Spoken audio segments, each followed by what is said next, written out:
நாடுகளாக இருந்த இந்த வர்த்தக ஒப்பந்தம் என்பது நேற்று இரவு அது முழுமை பெற்றிருக்கிறது.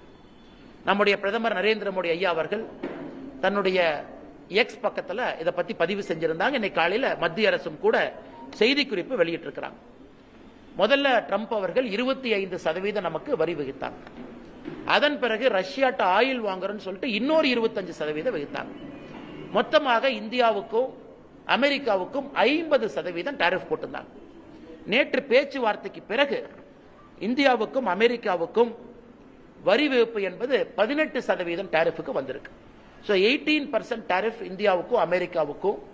அதை நேற்று ட்ரம்ப் அவர்களும் நம்முடைய இந்திய நாடும் ஒத்துக்கிட்டாங்க. இது ஏன் 18%?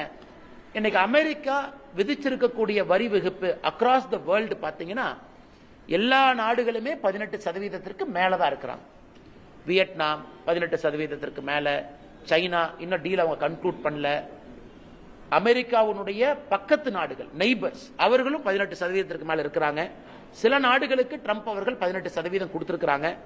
இன்னைக்கு இந்தியாவுக்கும் அவர்கள் 18% கொடுத்திருப்பது நம்முடைய தொழில்துறை மத்தியில் இருந்து அன்சர்டனிட்டி இன்னைக்கு போயிருச்சு.